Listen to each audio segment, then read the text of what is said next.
Standard 9th, Balabharati, History. Lesson number 4, Economic Development. We are going to study India's economic policy in this chapter. That includes a study of the mixed economy, 5-year plans and their successes and failures, nationalization of banks, 20-point program, mill worker strike, and especially the new economic policy of 1991. Mixed economy.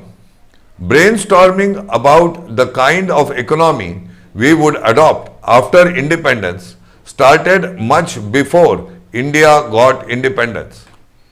Our Prime Minister Pandit Nehru adopted the middle path rather than taking recourse to any extremes. Some countries had adopted capitalism while some had adopted socialism.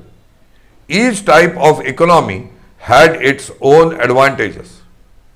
In a capitalist system, the means of production are privately owned. In a socialist economy, the means of production are owned by the state in the name of the society.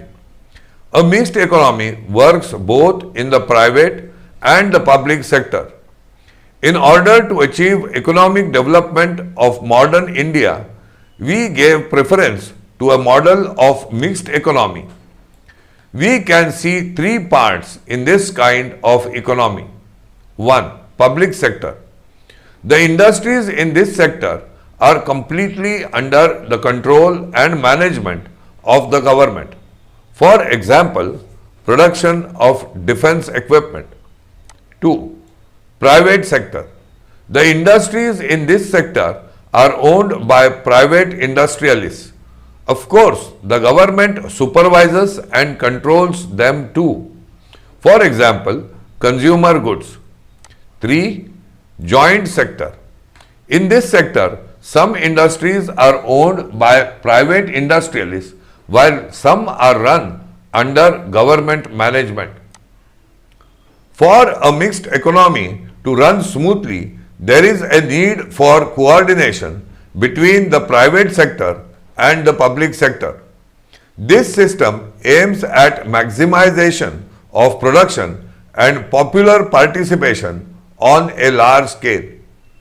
An effort has been made in this system to bring together the good aspects of both the capitalist and the socialist systems. A mixed economy cannot ignore the profit motive, entrepreneurship, discipline, time-bound planning, etc. A mixed economy also naturally tends to give priority to national interest. Long-term development is stressed upon with priority. The industries like defense, scientific research, education, roads, railways, waterways, seaport and airport development require huge capital investment, but the returns in these areas are delayed. Not many private industrialists are keen to invest in these areas. In such a situation, the government has to take the initiative. Thus, India adopted the mixed economy model and 5-year plans and started off on its path of development. The industrial policy of 1973 increased the speed of development.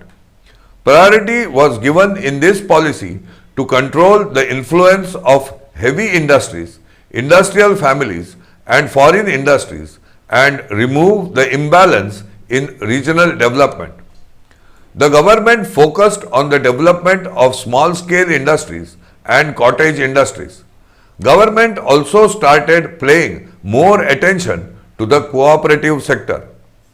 5-year plans. The colonial power had exploited India economically. The country faced severe problems like poverty, unemployment, population growth, low standards of living, low productivity of agriculture and industries, and backwardness in the field of knowledge, science and technology. Planning was essential to solve these problems.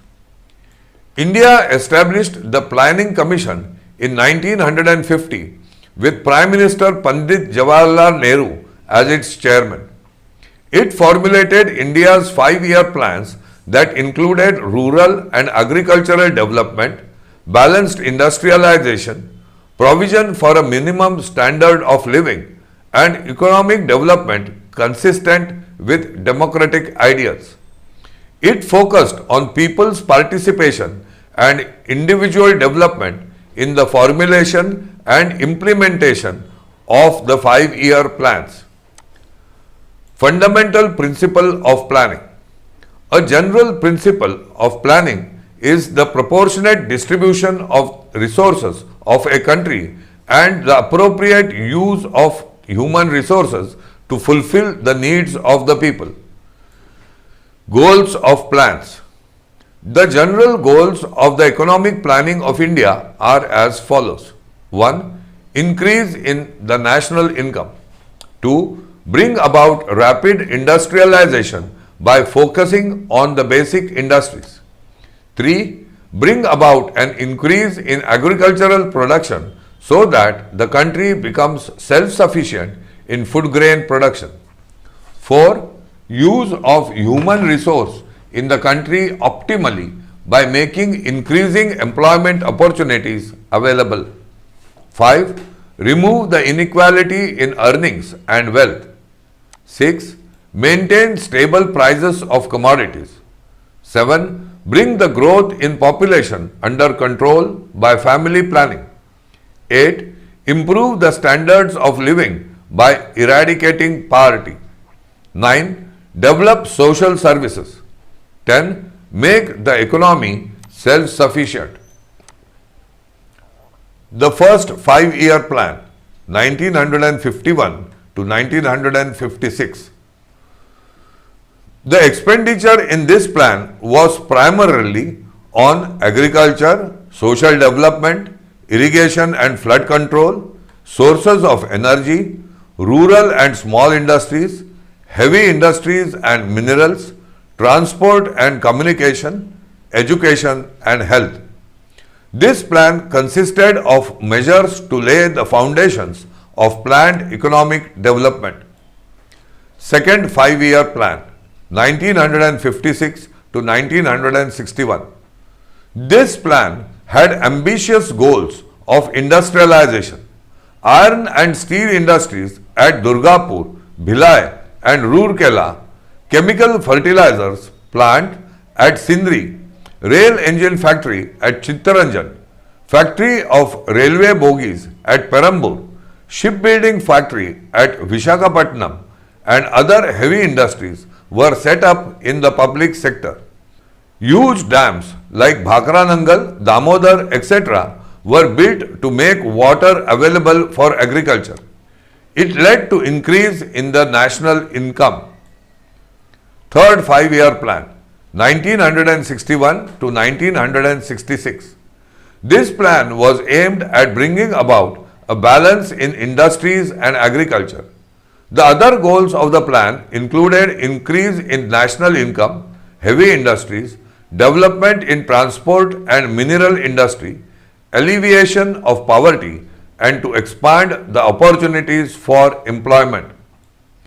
After the third 5-year plan, 3 1-year plans were implemented, 1966 to 1969. This was a period of intense famine. Due to the invasion by China and war with Pakistan, the government had to focus on defense rather than development-related tasks. Also, the famine required the government to undertake measures to tackle the effects of famine. All these issues stressed the Indian economy greatly. Fourth 5-year plan, 1969 to 1974. The intentions behind setting the goals of this plan were that India should become self-reliant, government should develop the basic industries, increase the speed of economic development, and pay attention to establishing a socialist pattern of society. 14 major banks in the country were nationalized. This plan did not succeed as expected.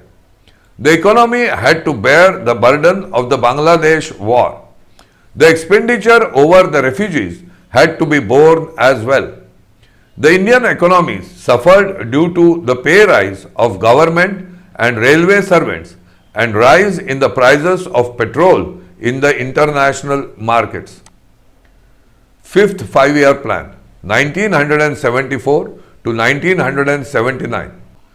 This plan was designed with the goal of making India economically self-sufficient by alleviating poverty.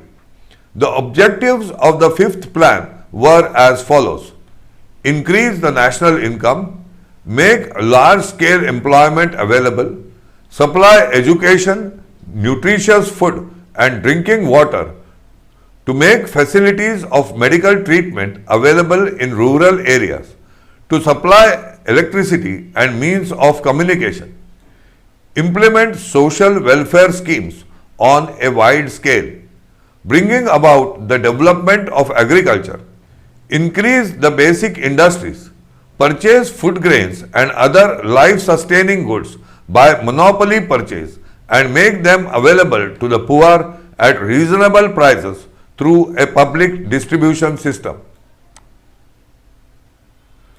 During the fifth plan, it was not possible to achieve the goals of removal of poverty and increase in employment. In the 1977 general elections, the Congress party was defeated. The Janata Party came to power. The new government ended the fifth plan towards the end of March 1978 and started the rolling plan from April 1978, but it failed. In 1980, general elections were held for the Lok Sabha. The Congress party came to power. The Congress government closed the system of the rolling plan and again started planning like before. Sixth five-year plan, 1980 to 1985. This plan also stressed upon alleviation of poverty and employment generation. This plan had the following objectives: significantly increase the growth rate in the economy, reduce the rate of poverty and unemployment, shape and implement a population policy so that people adopted the small family norm voluntarily and thus keep the population under control. The following programs were implemented in the sixth five-year plan: Integrated Rural Development Program, IRDP, Rural Landless Employment Guarantee Scheme, RLEGP, National Rural Employment Program, NREP, Salem Steel Plant. Seventh five-year plan, 1985 to 1990. This plan laid stress on food, employment and productivity. The objectives of the plan included development, modernization, self-reliance, social justice, improving the techniques of production to achieve an yearly increase in national income of 5% and increase food grain production. The following programs were started in this plan: Jawahar Rozgar Yojana, India Awas Yojana, scheme of 10 lakh wells. The seventh plan proved to be important from the point of view of employment generation. Eighth five-year plan, 1992 to 1997. This plan gave a lot of scope to the private sector. The plan had the following features: to maintain the rate of growth in national income at 6.5%, to control the growth of population, to encourage the program of family planning, to remove illiteracy by expansion of primary education. The following programs were started during this plan: Pradhan Mantri Rozgar Yojana, Mahila Samriddhi Yojana, Rashtriya Samajik Arthik Sahaya Yojana, Midday Meal Scheme, Indira Mahila Scheme, Ganga Kalyan Scheme. During the 8th plan, the importance of the private sector grew. This plan is a reflection of the liberalization and free market policy adopted in 1991. Ninth Five-Year Plan, 1997 to 2002. This plan focused on agriculture and rural development. The objectives of this plan were to increase the rate of growth of the economy, create healthy competition in the infrastructure sector, give a new direction to industrial policy for ensuring foreign investment. The following schemes were started during this plan. स्वर्ण जयंती Sahakari Rozgar Yojana, Bhagyashree child welfare policy, Rajarajeshwari Mahila Kalyan योजना, सुवर्ण जयंती ग्राम स्वरोजगार योजना, जवाहर ग्राम समृद्धि योजना, अंत्योदय अन्न योजना, प्रधानमंत्री ग्राम सड़क योजना, etc. In this plan, the progress of communication system and service sector was achieved as per the expectations. There was a growth in the fields of construction and communication. Nationalization of banks. During the tenure of Prime Ministers Pandit Nehru and Lal Bahadur Shastri, banking was a monopoly of the private sector. These banks represented different industrial groups. The directors of these banks were working towards developing industrial sector and increasing its profits. In order to stop this, the government nationalized the Imperial Bank in 1955 and it got converted into the State Bank of India. This bank opened several branches all over the country in a short while and played a major role in development.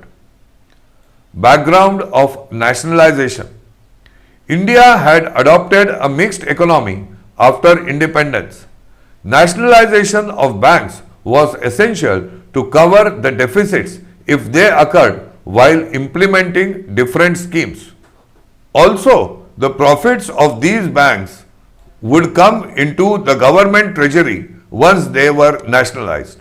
Along with this, the policy of developing small industries and pharmaceutical industries had to be implemented. Lal Bahadur Shastri undertook the experiment of the Green Revolution in order to overcome food shortages and drought. During the tenure of Prime Minister Indira Gandhi, Congress Forum for Socialist Action, a group in the Congress Party inspired by socialist ideas, made a demand for nationalization of commercial banks. Even the Communist Party supported this demand. Do you know? Prime Minister Indira Gandhi nationalized 14 banks on 19th July 1969. These include Allahabad Bank, Bank of Baroda, Bank of India, Bank of Maharashtra, Canara Bank, Central Bank of India, Dena Bank, Indian Bank, Indian Overseas Bank, Punjab National Bank, Syndicate Bank, United Bank of India, United Commercial Bank, UCO Bank, Union Bank of India. In 1980, 6 more banks were nationalized. 20-point program. Prime Minister Indira Gandhi announced the 20-point program on 1st July 1975 and resolved to make efforts towards rapidly becoming a developed nation. The main provisions of the 20-point program are as follows. 1. Land ceiling for cities and agricultural land, equal division of wealth, minimum wages for workers, increase in water conservation schemes. 2. Workers' participation in industry, national training scheme, freeing bonded labor, prevention of tax evasion, economic crimes and smuggling. 4. Regulation of prices of basic necessities, improvements in the public distribution system. 5. Improvement in the textile industries by developing handloom sector, waiving loans for weaker sections, housing, communication facilities, making educational equipment available to schools. Issues of workers. The first textile mill was started in Mumbai on 11th July 1851 by Kawasji Dawar. Eventually, mills started in Dadar, Parel, Bhaikala, Shivdi, Prabhadevi and Varli. This part came to be known as Girangaon or town of mills. In the 1980s, the increasing unrest among workers was due to the economic conditions in other sectors. In some industries, the wages of the workers were increasing. They were also getting more amounts as bonus. They were getting more facilities than the textile mill workers. Do you know? Mahatma Jyotirao Phule's associate Narayan Meghaji Lokhande's efforts resulted in the weekly Sunday holiday for mill workers from 1st January 1882. In the Diwali of 1981, the workers expected to get a bonus of 20%. The Rashtriya Mill Mazdoor Sangh, which was negotiating with the employers, agreed upon 8 to 17% bonus without taking the workers into confidence. The cut in the bonus proved to be the cause of unrest.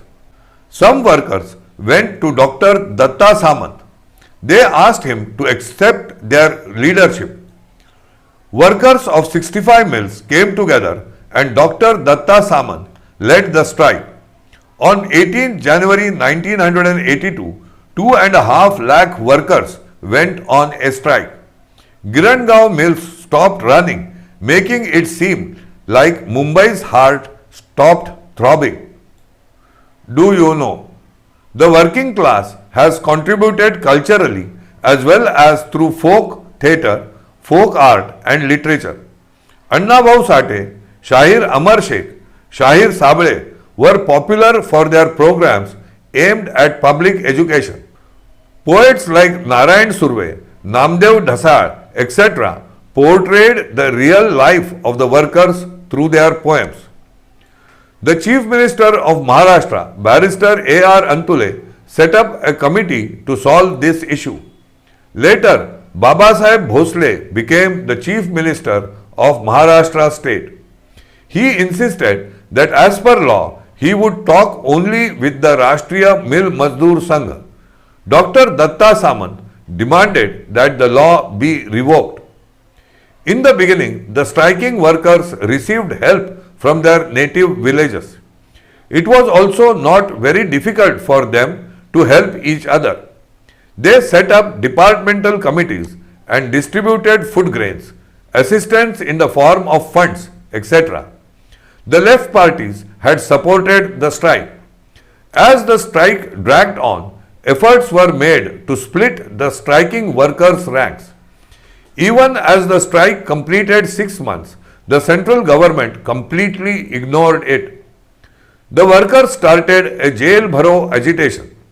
In September 1982, 1.5 lakh workers took a march on the Legislative Assembly of Maharashtra state. It didn't help at all. The strike completed a year. This was the first strike to have gone on for a year.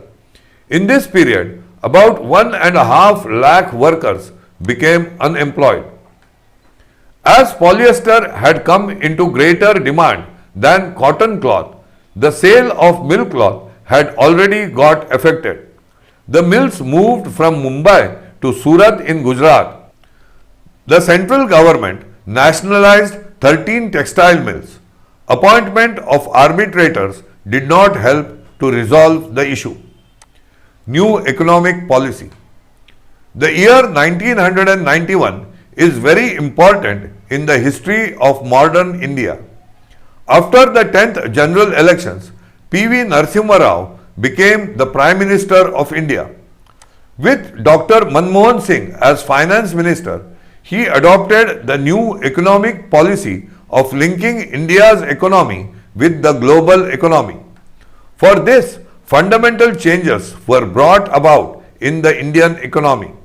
Indian economy was brought in tune with the global mainstream.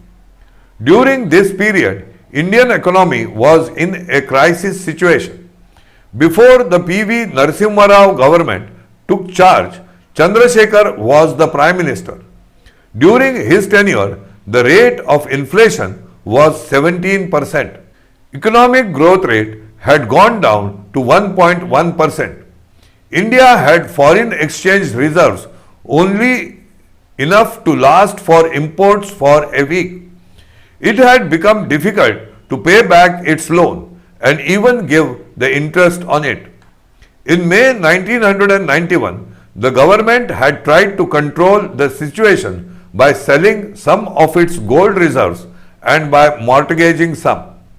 Before the Chandrasekhar government, the VP Singh government had incurred a liability of over 10,000 crore rupees on the economy by waiving off the loans of all farmers. The proportion of internal loans of the central and state governments together to the gross domestic product was 55%. In 1980-81, foreign loan was 2,350 crore dollars. It increased to 8,380 crore dollars in 1990-91. At this time, India had foreign exchange reserves of only 100 crore dollars. This also had the background of the increased oil prices due to the invasion of Kuwait by Iraq. It became difficult for India to raise a loan.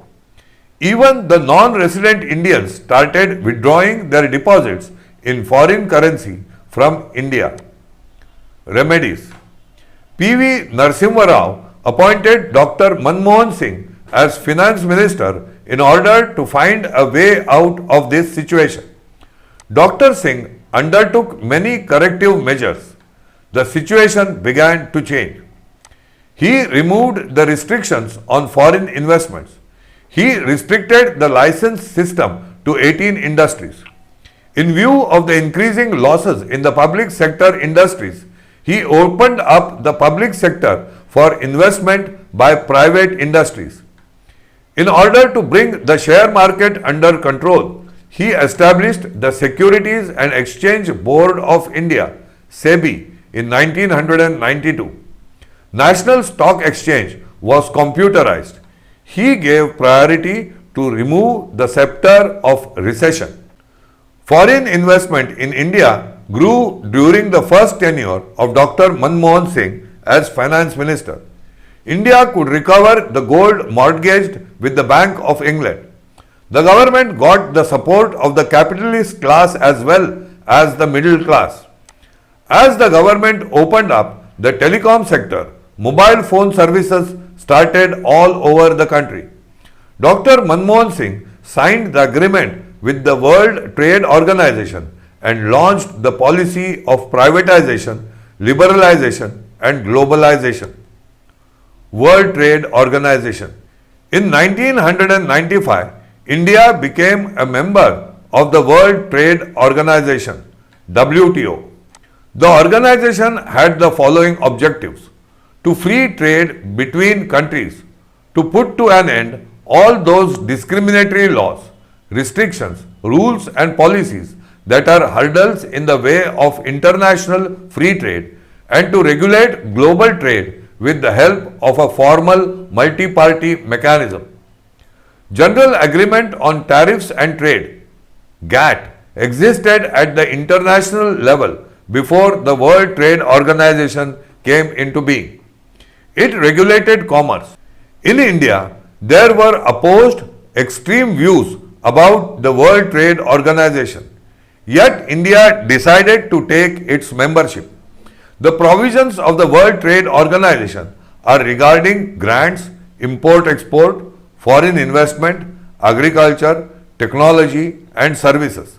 The sectors of electricity, water transportation, education and health rapidly commercialized since India became a member of the World Trade Organization. As per the various reports of the World Trade Organization, India has made a considerable improvement in different areas like reduction in the below poverty line population, decline in infant mortality, availability of facilities regarding drinking water and wastewater management. India signed the South Asian Preferential Trade Agreement SAPTA along the lines of the World Trade Organization. India removed the import restrictions on several commodities for SAARC countries. India also gave discounts on import duties. India opened up the insurance sector to private and foreign investment. In this way, we have learnt about the journey of India's economy. We have come a long way from a mixed economy to globalization. In the next chapter, we are going to study India's progress in other fields.